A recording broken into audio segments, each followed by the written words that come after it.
O Fanatic TV hoje está aqui com o empresário Marcelo Lobato, onde vamos entrevistar ele em comemoração dos 20 anos da produtora Na Moral, para falar um pouco mais da sua carreira e sobre os artistas que ele já promoveu e ainda continua promovendo. Marcelo, me conta um pouquinho sobre a sua carreira, começando pelo início. Como a sua música entrou na sua vida? Cara, aí é legal eu falar ali apresentar toda a exposição. Porque na hora que eu pensei em fazer uma exposição dos 20 anos, na verdade é aí que eu descobri da dificuldade de fazer uma exposição, né? E chamei uma artista chamada Fernanda Andrade, porque é muita coisa. E eu percebi que, na verdade, eu não poderia contar a história da Na Moral Produções sem contar a história da minha vida. Aí, por isso, fiz todo um painel ali contando onde eu nasci, certo? Nasci no bairro de Ipanema, tudo mais, e como a música realmente entrou na minha vida. E você tentou ser músico também ou foi só um host mesmo? Não. Aos 11 anos eu comecei a tocar violão, a qual eu toco até hoje, como prazer. Tem até ali um momento ali que o violão que eu ganhei do Peu, que exatamente por noitados, assim, tocando violão.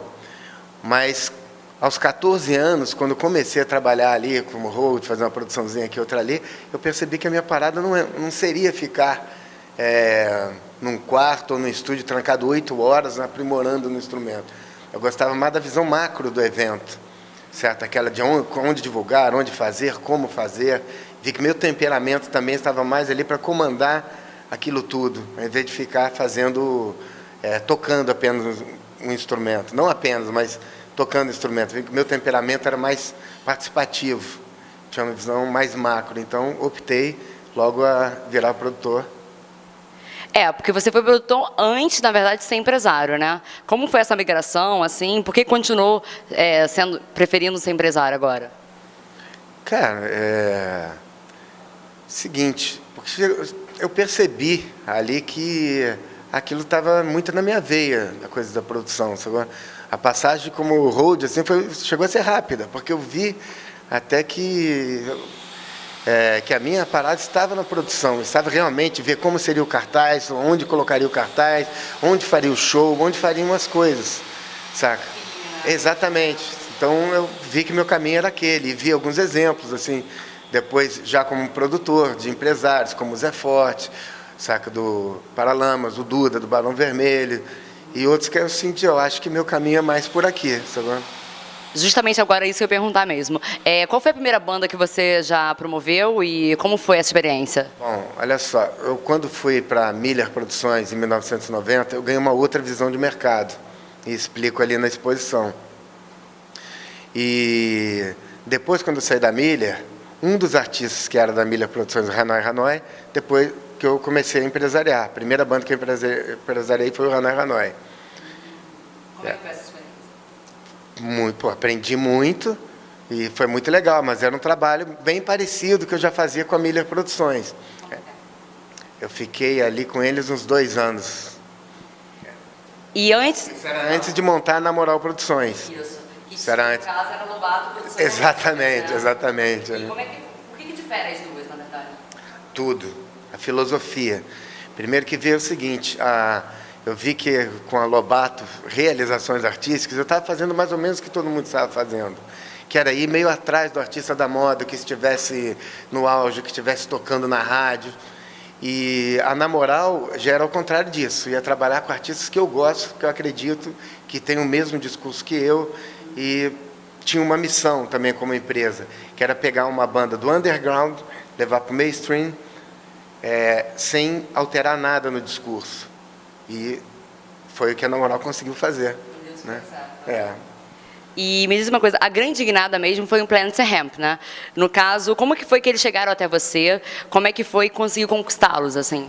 Não, olha só, aí eu explico ali também na exposição, que é o seguinte, em determinado momento, o Hanoi, o Arnaldo Brandão, líder do Hanoi, estava meio cansado já do Hanoi, embora fosse uma banda com as letras muito fortes, músicos muito bons, tudo mais, e ter algum mercado, ele já estava meio cansado do Hanoi.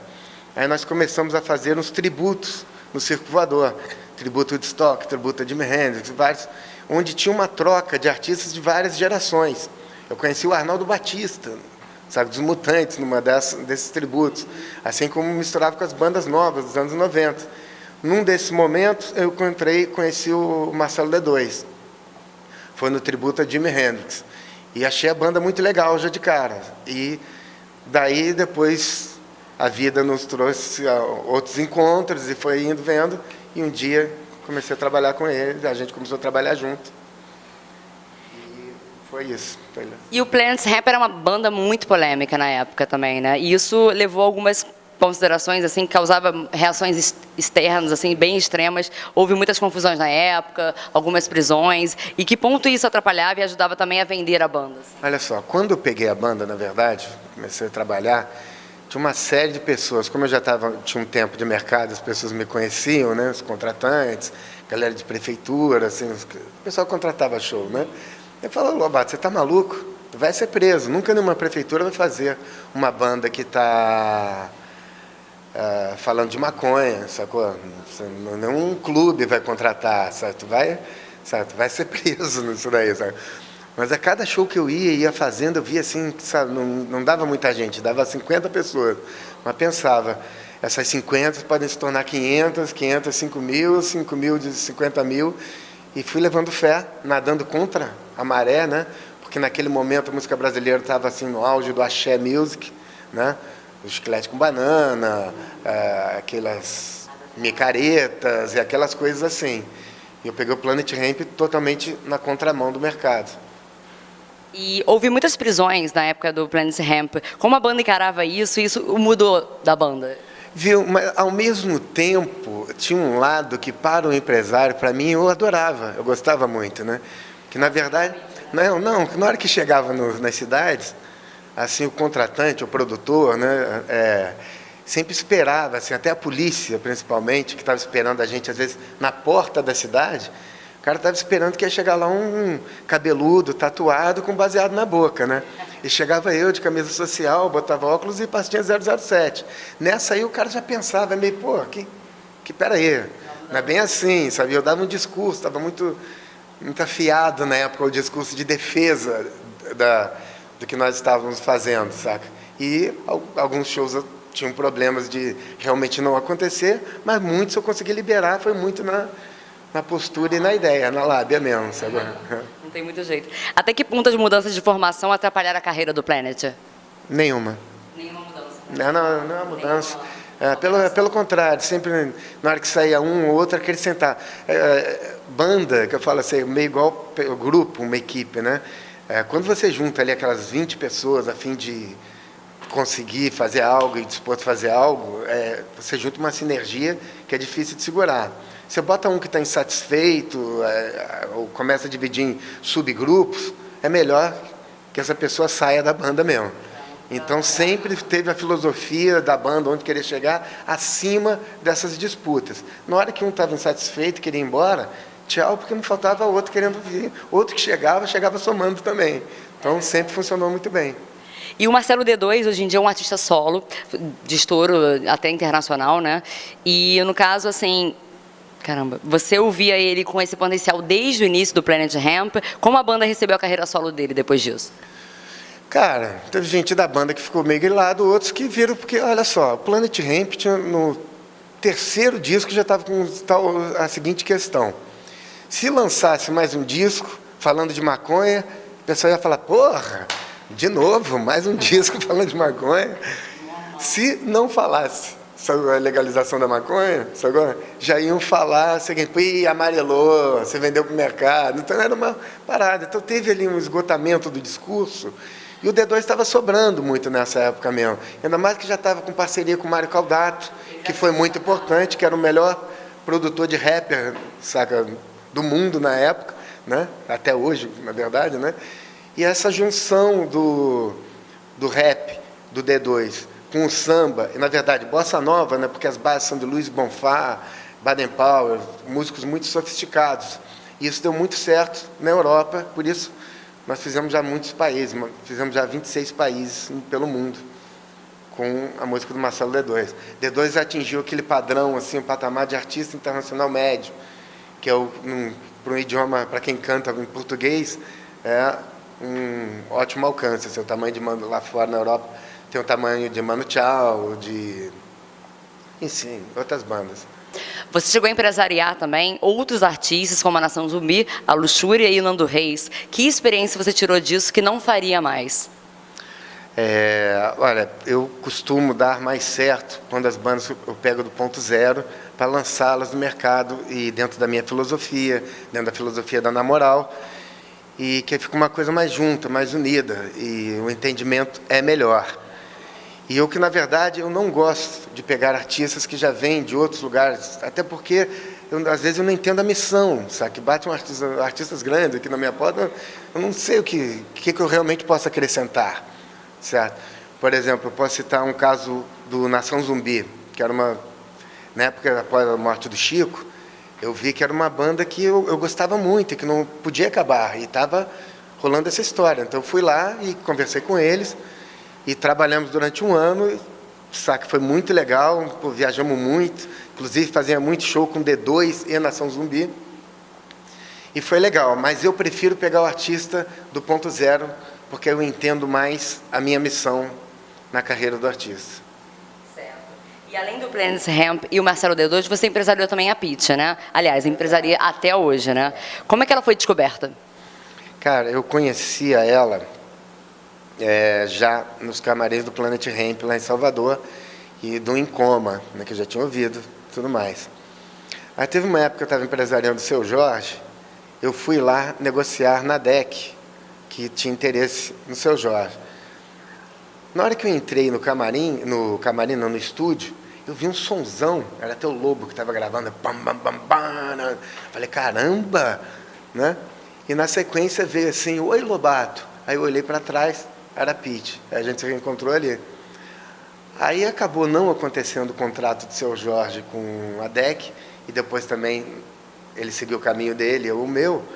Eu liguei em seguida para o Rafael Ramos, e pedi, falei, cara, quem é essa aí tem total interesse em empresariar a Pitty e tudo mais. Aí marcamos o encontro e tudo mais, estamos juntos até hoje, é isso, né? Deu super certo. E há de continuar dando. E a Pitty vem de uma cena pouco conhecida, né, que é o underground baiano, né, na verdade. Mas que você acredita que essa bagagem pode ter sido um diferencial dela também? Mas com certeza. A Pitty é aquela pessoa, assim, até tem uma similaridade assim, com a minha história. Assim, ela muito cedo decidiu o que ia ser. Sabe? Ela não ficou tentando várias coisas, ela sabia o que queria e sabe o que quer muito bem até hoje. A pessoa decidida, ela muito cedo decidiu que ela, saca, ia ser cantora, ia ser do rock, ia ter banda e tudo mais. E ela era meio, se autoproduzia lá nas bandas alternativas dela, tudo mais. Então isso daí é uma ajuda. Eu aprendo com a Pitty, assim como aprendo com o D2, sabe? A gente tem uma troca legal. E o rock no Brasil também é muito carente de mulheres, né? Você acredita por que há essa carência, assim? O que atribui a isso, assim? E o que chegou a ser uma dificuldade no início da carreira da Pitty mesmo? Olha, eu acho que até independente de gênero, o rock é carente de tudo no Brasil. É muito difícil fazer rock no Brasil, sabe? É muito difícil fazer rock no Brasil, saca? Muito difícil, porque, pô, saca, se você for ver as vendas de outros segmentos, como, saca, os sertanejos, por exemplo, você vê a fatia do rock no Brasil, ela é muito pequena, né? São poucos artistas que conseguem sobreviver da música. Não é só preconceito, tem muito rock ruim mesmo, vamos admitir isso. Tem muita banda mal preparada, saca? Aí fica naquela de tocando no underground, não, eu prefiro tocar no underground que para minhas 40 pessoas, do que para me vender para a mídia. Na verdade, ela não sabe lidar com a mídia. Sabe, lidar com a mídia. Eu não acredito que alguém que faça música e quer comunicação, queira ficar comunicando só para 40 pessoas a carreira inteira, ou para os amigos e parentes. Eu acho que todo mundo que tem banda, é artista, quer comunicar para o maior número de pessoas possíveis. Quer fazer show para 50 mil, para 30 mil, 20 mil, 5 mil. Nunca 50 pessoas. Então, sabe, na verdade, tem muita banda mal preparada, de tudo. A Pitty tem a característica de lançar um DVD após o lançamento do CD, né? Isso é uma forma de driblar assim, a dificuldade que enfrenta o mercado fonográfico, ou é uma estratégia diferente de lançar no mercado? Cara, né, a estratégia é a vontade de que as pessoas vejam o show e, sabe, ela assiste o show, vai lá, compra o ingresso, que ele levar aquilo para casa, sabe? Essa é a maior estratégia. Você, pô, quando eu vejo um show bom, eu quero comprar o DVD desse show, saca? E ainda mais hoje em dia, que todo mundo já filma de uma forma ruim e lança no YouTube e tudo mais, então faz você direito, saca? Que aí é melhor, pelo menos as pessoas veem uma coisa de qualidade, sabe? Com um áudio de qualidade. Então é melhor você lançar esse DVD antes que se espalhe com qualquer nota pelo YouTube.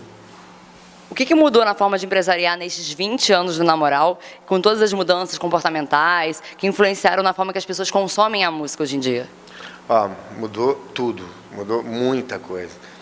O mundo mudou muito nos últimos 30 anos, vou dizer até desde antes da Namoral, e também explico exatamente, fiz a questão ali de botar alguns elementos, assim, para ver, foi uma mudança muito rápida de tecnologia. Você consegue imaginar como é que um banco sem um computador, né? Mesma coisa na produtora, não existia computador.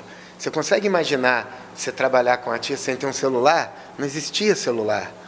Então, uma série de coisas que não existia. Sabe, no começo da Namoral, por exemplo, o telefone era alugado, né? O telefone era alugado, era uma fortuna. As pessoas tinham um telefone assim, tinha gente que tinha 300 linhas de telefone e você ficava num plano de expansão que não era contemplado nunca, né? Aí, graças a Deus, foi privatizado e hoje em dia no Brasil é o 5º país que tem o maior número de telefones, né, por habitante. Assim. Então, o Brasil hoje em dia é muito fácil você ter uma linha de telefone, você pegar ali um celular, você comprar, né? Então, hoje em dia mudou tudo, muito mais fácil, certo? E hoje em dia, além do Google e essas coisas, hoje em dia um empresário que é um show da Pitty, basta ele no Google e quem é o empresário que vai estar lá meu telefone. O empresário no mundo inteiro, lá que é um show do D2, basta ir lá no Google que vai sair meu e-mail. Também cresceu bastante nesses últimos anos. Não acho que foi uma dificuldade. Você acha que isso realmente... Cara, a pirataria, sabe, prejudicou a quem? Principalmente a indústria fonográfica. Mas foi só isso que prejudicou a indústria fonográfica? Ou eles já vinham errando há bastante tempo, né? Na verdade, a indústria fonográfica vinha cometendo erros em cima de erros há muito tempo, porque a grama era muito verde, era muito fácil. Lançavam 10 artistas para um dar certo, saca? Gastavam dinheiro e dinheiro, às vezes numa convenção, uma coisa assim. Então não foi só isso, né? Além das gravadoras, eram carregadas de pessoas que não entendiam de música, não gostavam de música e estavam ali garantindo seu emprego, saca? Isso ali é um emprego fácil, cheio. Então ela faliu. Tem boa parcela de culpa pela forma que elas foram administradas. E, para terminar, quais são os planos da Namoral agora, do Marcelo Lobato, para os próximos 20 anos? Fazer mais 20, né? Vai completar o ciclo, depois 50. Vamos embora. Eu pretendo, assim, talvez agora pegar um artista novo, né? Um artista novo, acho que cabe no momento, 1 ou 2. Né? O D2 agora está independente, então eu vou também aumentar a equipe com pessoas que venham de gravadora, pessoas competentes, que embora tivesse muita gente que não gostasse de música, tem muita gente boa também, tem muita gente boa em gravadora que fez trabalhos maravilhosos com Planet Hemp, com D2 e outros artistas por aí. Então vou trazer para administrar tudo por aqui mesmo, sabe? Bom, que mensagem você gostaria de deixar para os músicos que estão começando agora e que sonham em estar onde a Pitty está, o Marcelo D2 chegou, alcançou? Cara, a primeira coisa é você falar, cantar, escrever algo que você realmente acredite, para você ter forças de enfrentar todas as dificuldades, que são grandes, saca? Mesmo hoje, a Pitty enfrenta muitas dificuldades, como o D2, como o Plant, como qualquer artista. Não é uma carreira fácil, não é um emprego público. Sabe? É uma carreira que você realmente tem que se dedicar. Sabe? Não existe esse negócio de...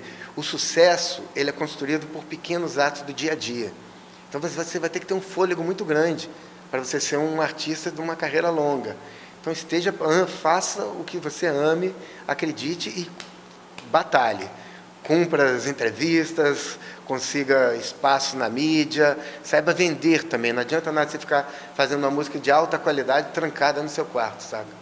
Ou ser o ídolo da sua família. Você tem que ir para a rua, tem que mostrar a cara, sabe? Tem que ir na televisão, tem que ocupar espaço. É o que eu acho. Muito obrigada, Marcelo. Obrigado a vocês.